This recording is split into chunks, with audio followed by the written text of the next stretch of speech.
And welcome to Libertarian Counterpoint. With me today is Mr. John Cameron, friend of the show, and Michael Graves, who is the at-large, I should know this, here from the Libertarian Party here in Sacramento County. And I am your host. I told the staff I was going to say this. It was the mild-mannered, aggressively neutral host of Libertarian Counterpoint. Mild-mannered, aggressively neutral.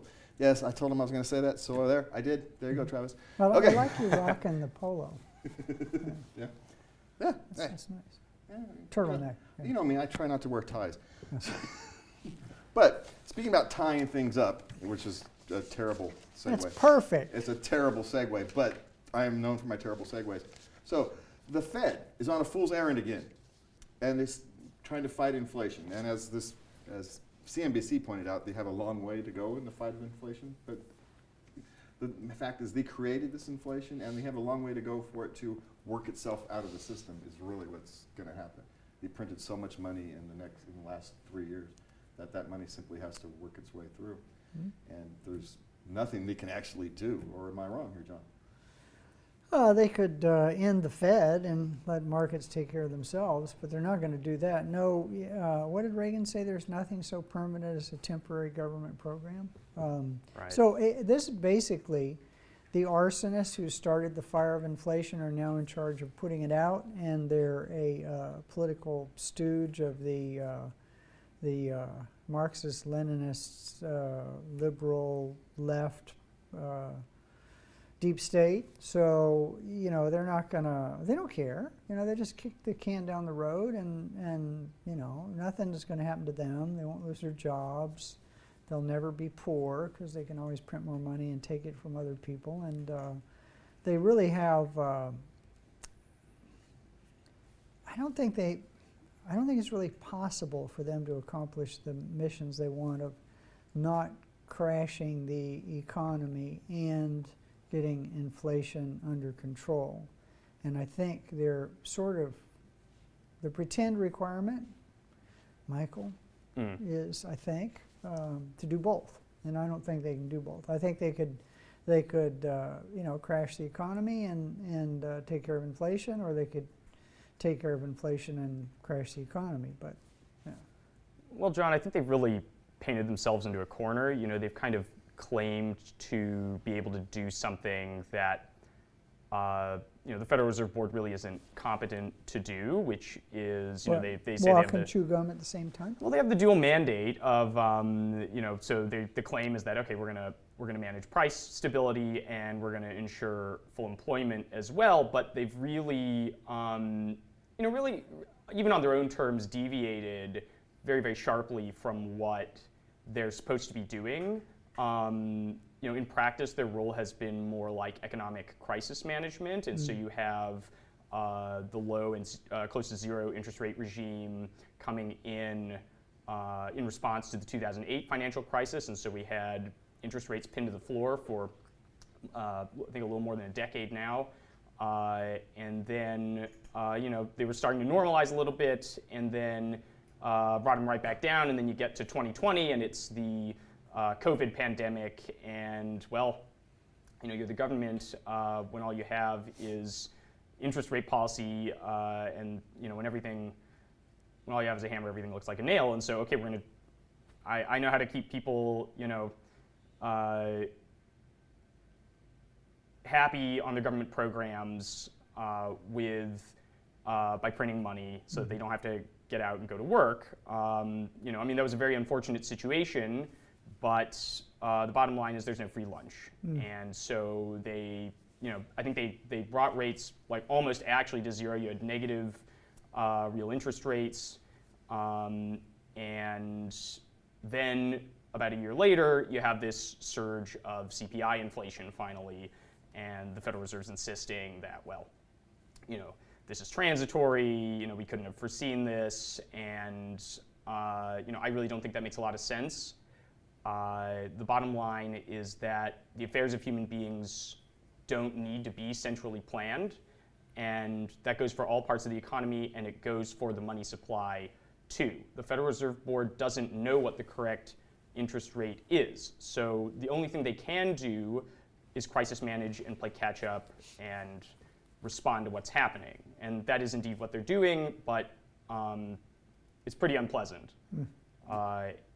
It's a pretty silly concept, isn't it, that they use interest rates and the money supply. It's the only two levers they actually have. Right. They can lower interest rates and they can print money.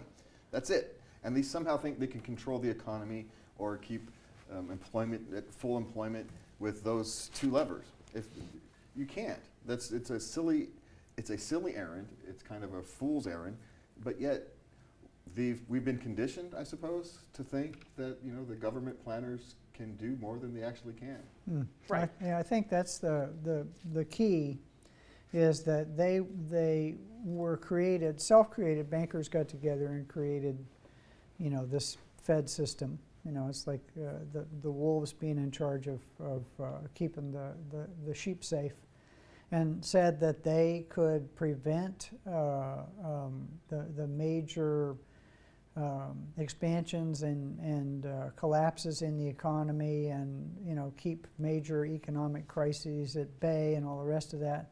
And that's proven not to be the case. And it's especially not the case because they've basically created all of the crises that they're managing. Again, the analogy of the arsonist being in charge of fire insurance and putting out the fire. And so they don't have the ability to do what they were supposed to do, yet they pretend like they do, and the only people that long-term make money are the bankers and the money folks, and everybody else gets screwed. So I think it's a joke, really. Well, the Federal Reserve will always say, the central bank will always say it's someone else's fault, right? They've always said that, even in the midst of the worst crises. It's sort of interesting. It's not, the problem with social science is it's not something anyone can definitively prove because it's unethical to run controlled experiments on human beings. But, it's sort of interesting. Do it all the time, man. The thing that really brought me around on the topic of the Federal Reserve, I really, honestly, was a bit miseducated coming out of high school, and I did not know when the Federal Reserve was founded. And so I had sort of absorbed this idea that, well, the Federal Reserve is there to, like you said, this is what they say, it smooths out the business cycle. It makes these things, they make these things less pronounced, and they're making our lives better than they would have been, and they're kind of saying that, well, the business cycle, this is a function of capitalism, but the Federal Reserve is, they're the hand at the till of the ship, and they're kind of steering it responsibly. That idea had kind of given me the impression that, oh, okay, well, we had this thing called the Great Depression, and then maybe the Federal Reserve this was formed in response to that. Of course, that's completely ahistorical. The Federal Reserve was founded and was chartered in, I think, 1913, prior to World War I. Yeah. And so it's very interesting to look at American economic history and notice that, by far, all of the worst financial crises and boom and bust cycles have been after the founding of the modern central bank. Of course, there were boom bust cycles before that. There was, a couple of monetary panics and banking crises, but if you compare in severity, it's much worse after the central bank comes into being. And so just on its face, that really, that doesn't look good for the argument that, we need these guys managing our monetary affairs. Agreed. Yeah. Get rid of them. We don't need And the government Fed. managing anything, so we're going to go move on. The Jones Act, part of this driving up prices, is making these crises worse because the end consumer pays all costs, and we have acts like the Jones Act that make it more expensive to ship goods. Guess who's paying for that cost? It's not companies, it's not businesses that pays for the cost, it's the end consumer that always pays that cost. And so I know, John, you brought this one up in Well, I think you're in the business of import-export. Oh, yeah. Right? Uh-huh. So the Jones Act was basically, on its prima facie, on its surface, was put in place so that U.S. shipping, U.S.-owned shipping wouldn't disappear, so if we're ever in a war crisis, we'd have some shipping. So, the fact that we've been at war undeclared ever since doesn't make any difference. What it's done, what it helped basically, was shipping unions. And the Jones Act categorically says that if a ship if a ship leaves a U.S. port and then returns to a U.S. port anywhere in the continental United States, I mean, there's a big long list of rules, that it has to be manned by an American crew. Right. And these crews have to be union, and I think the ships have to be American ships as well. So American built, yeah. American built, American. Anyway, so what you have is the same thing that's happened basically to Amtrak. You have a bunch of people making way too much money, and you have inefficient goods and services. And every time there's a crisis, which the Jones Act was set up supposedly to make sure we had shipping during a crisis, you can't use American. You can't have ships arrive in an American port, go help out on the crisis, and come back to an American port because the ships aren't there. And they're inefficient, and they're small, and they're out of date, and all the rest of that. So, as usual, it's a union, that very small union now, that pumps a ton of money into politics, as do most unions who have a good deal in this country, teachers' unions, corrections officers' union, the doctors' union, the nurses' union. And they create a shortage, and they have a monopoly. No monopolies happen without government intervention. And so it's just crap. And it's killed people in Puerto Rico. It's made Katrina worse. It's added to, or maybe even created, the infrastructure problems we had that added to the COVID problems, which were basically, again, bad government mandates. If you look at all the stuff that's coming out now, proves that everything that the Great Barrington Project said and all the real experts was true, and what the government said was wrong, and so on and on and on. The Jones Act adds to it, and it should be eliminated. Yeah, John, I think this is just a classic case of government regulatory capture. So this is John Stossel covering this, and this is on Reason.com, and to his credit, he does a great job really digging into this Always topic. does. Mostly, yeah, and I don't necessarily have any problem with unions. The government ones tend to be a different breed from the private sector ones, but the issue to me is capture of the government regulatory apparatus by special interests, and that would be awful whether it's a union doing it or if it's a private corporation doing it to line their own pockets. So I mean, in all cases, it's self-interested actors basically profiting from capturing the regulatory apparatus, making it do something that favors them rather than kind of what is claimed that's supposed to impartially regulate matters.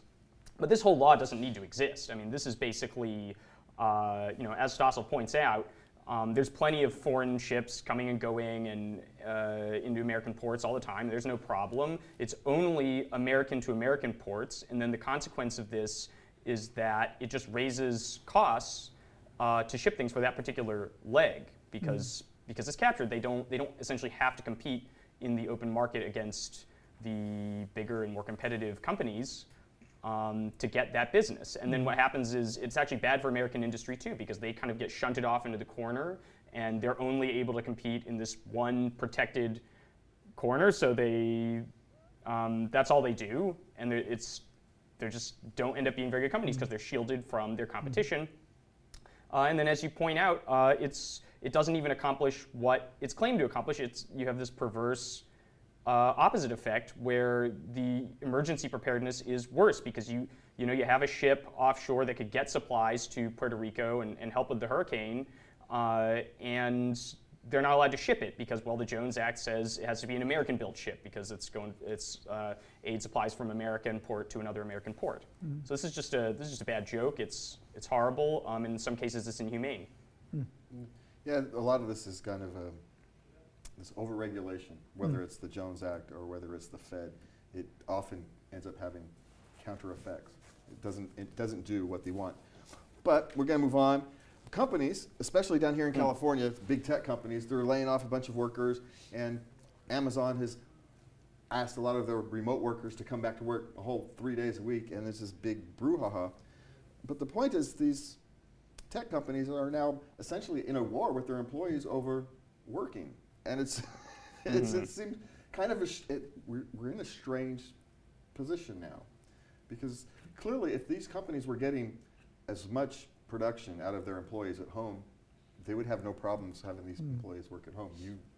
If you're a greedy company, you're going to go with where your most production comes from. I don't like hearing people say the word greed and Well, company in the same thing. well, if Why you don't we are a just say greedy greedy company, politicians? you are Everybody's greedy. Everybody's greedy. Everybody's It's greedy. not just the companies. The employees are greedy. This is not like a special attribute. Yeah. But the point is, if you're that greedy, you're going to, and your employees are more productive at home, you're going to want them to work from home. Mm-hmm. That's what you're going to do, because you can get the most work out of them with the least amount of money. And may I? Yeah, go ahead. Sure. So think about it. You, in the past, the business model was you put everybody in a box. You had to pay for the box. You had to pay the air conditioning for the box, the heating for the box, the insurance for the box, security for the box, the mortgage for the box, the opportunity cost where the box sat for the use of some other box, and people had to drive to the box and work during box hours and then drive home. So, this thing happens. I call it the pandemic, and people work from home. So now you discover that a lot of people can work pretty well from home. Some can't worth a darn, but they were probably the same people who couldn't work worth a darn from the box. So you could get rid of the cost of the mortgage on the box, the landscaping on the box, the heating on the box, the phone lines coming into the box, the commute costs, the stress, the environment, everything, and have people work from home. They're basically paying for their own office. Now, some companies pay people a stipend to cover internet, but they're not paying them the cost of setting up, in most cases, a home office.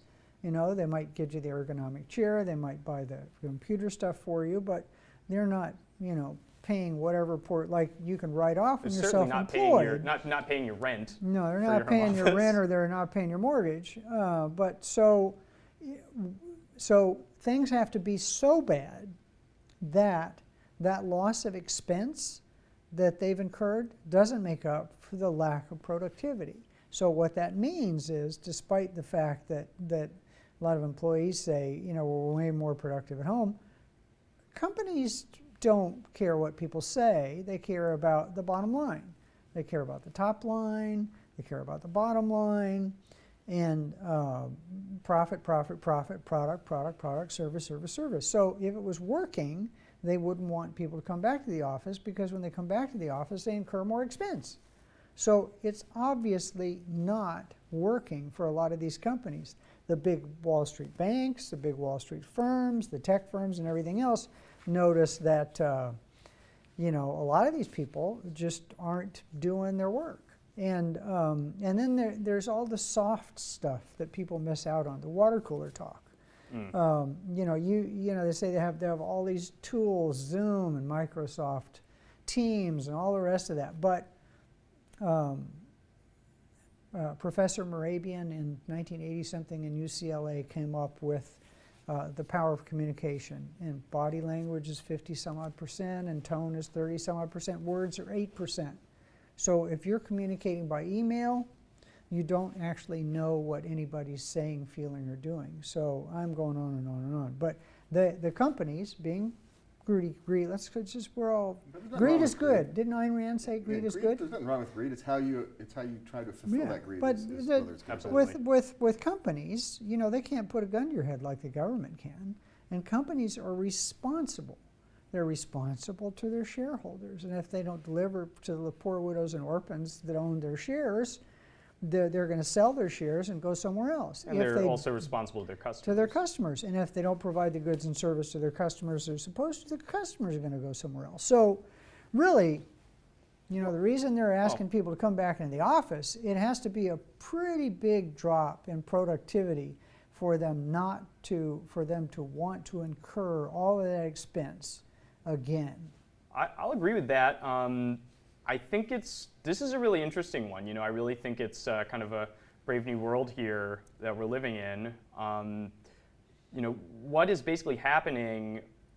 You know, there's no preferred outcome from my perspective. Should we all be working in the box all the time, or you know, should we all be, you know, unshackled from our desks and we just all work from home? We never go in. something in between. What's the correct answer? There's nothing on libertarian grounds to recommend any of these things. It's a negotiation between the employers and the employees, the workers. And really, what happened, as you point out, John, is that there was this event that happened, and there's a very big shift that kind of showed that something else is possible, that the kind of consensus, okay, we all got to be at the office, sorry, that's just the way it is, that's really not quite true.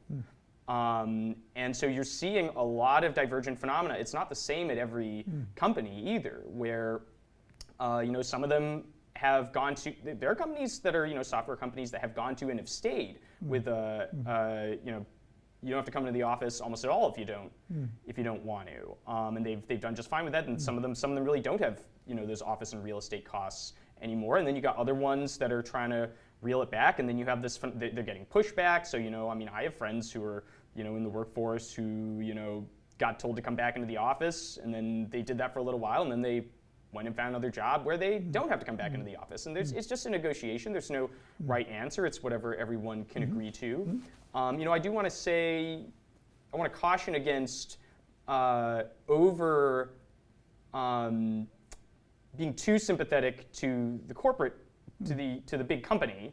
I do have some, I would say, personal suspicion of them, simply because these big companies, they're very important. They provide some very important products to all of us, but they're not necessarily very well managed. And you see this with the airlines, right? Like Delta or United, and what'll happen, Delta will make a change in their frequent flyer program, and then there's no leadership, right? They'll just all follow each other around. It's like, well, Delta did this, I guess we're allowed to do it now. I guess everyone's doing that, and as long as, it's not that, you can tell they're not even going in and calculating, is this going to be more or less profitable? It's just, is it defensible, right? There's this kind of thing where management of the company, well, as long as I get to hold on to my job, I guess I'm doing pretty well. So it's not obvious what the right answer is, and it's not going to be obvious until retrospect whether they're making the right decisions trying to get people to come back to the office. But I agree, they wouldn't do it for no reason. What I want to say is, as someone who kind of manages communities, I want to say you can't manage communities, it's very difficult to manage communities when everybody's siloed off in their own spots. It's much easier to create a culture of collaboration when you're actually together. Absolutely. So if you're a collaborative environment, if you need a collaborative environment, you actually physically have to be together, because it's much more difficult on Zoom. It's much more efficient when you're together, and people don't want to admit that, because they don't want to admit whether it's management or labor or in between. And I'm not making an argument that the companies are right. I'm just saying that the motivation, there is another motivation, and leadership and management leadership is different than management. And people who are in management think they have to control people, whereas people who are leaders understand that if they hold people accountable and treat them with respect and dignity and over-communicate with them, they don't need to control anybody, they'll control themselves.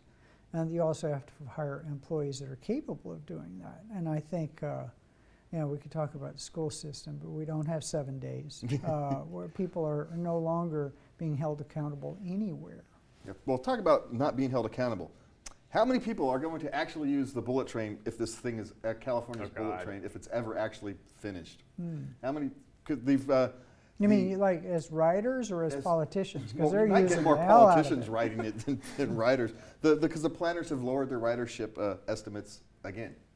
And this thing just gets worse and worse, no matter how, every time. I thought we'd voted to end the thing years ago. Yeah, Wasn't it supposed to end? I don't remember us doing something that. like that too. And now it's ballooned from 20 billion to 100 billion, and instead of going 300 miles an hour, it's going the speed of the horse and buggy between Madeira and Bakersfield or some. I mean, it's crazy. Yeah, I think maybe there was some kind of voter initiative to pull a big chunk of the funding that I'm not sure how successful that was, but I mean, I don't think all of the funding got pulled. There were these bonds that were, I mean, that was kind of a circus really from the get-go, and there were people saying at the time, like, this isn't going to end well, but I